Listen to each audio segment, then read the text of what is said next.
of the United States, who also happens to teach school at a Christian school not far from here. Would you welcome the Second Lady of the United States of America? My wife, Karen Pence, is with us today.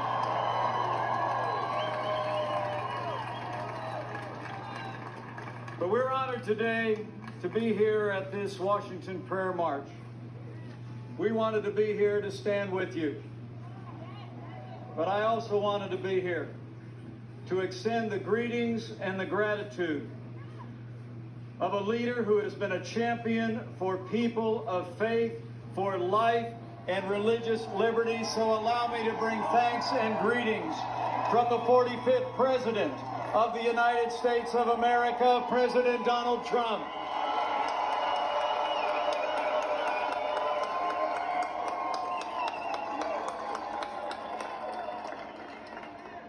The President wanted us to be here today on his behalf of the First Family and our little family, simply to say, thank you for your prayers.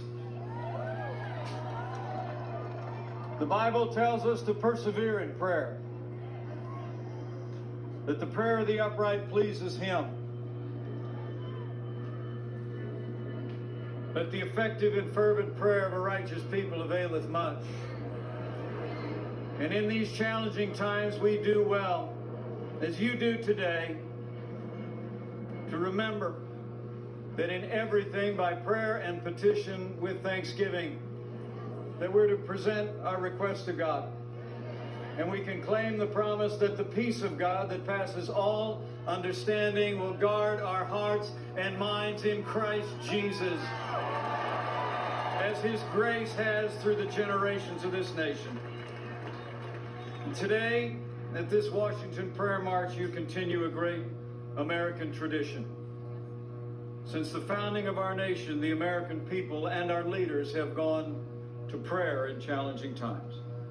George Washington prayed for the leaders and the people of our states what he called an earnest prayer, that God would hold them and our states in His holy protection. Abraham Lincoln, before whose monument we stand today, said during his time in the White House, "I have been driven many times to my knees by the overwhelming conviction that I had nowhere else to go."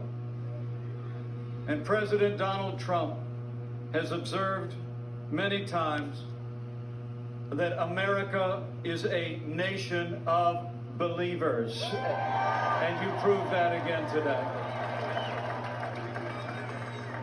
So on the President's behalf, I want to say thank you for your prayers. Not only for the First Family and our family, but for all of those who serve in positions of authority. When the President and I travel around the country, the sweetest words we ever hear, and we hear them a lot, are when people reach out and simply say, "I'm praying for you." And so we want to urge you on. Pray for all of those with public responsibilities in the executive branch.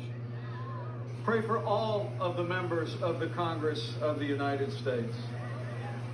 Pray for all of our justices on the Supreme Court, including the remarkable woman that the President will nominate to fill the seat on the Supreme Court later today.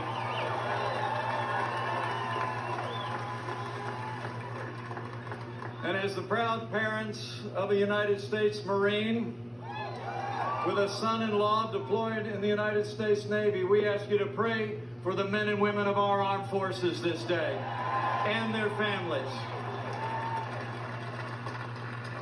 Pray for all of those who protect and serve, especially the men and women who serve on the thin blue line of law enforcement at every level.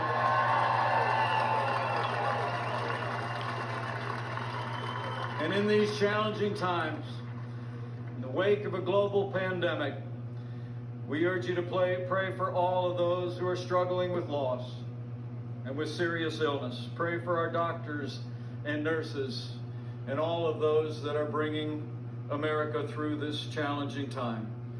And when you pray, pray with confidence. As We stand today on an ancient promise that Americans have claimed throughout our history, that if his people who are called by his name will humble themselves and pray and turn, he'll do like he's always done through much more challenging times in the life of this nation. He'll hear from heaven and he'll heal this land, this one nation under God, indivisible, with liberty and justice for all. Thank you very much. God bless you all, and God bless America.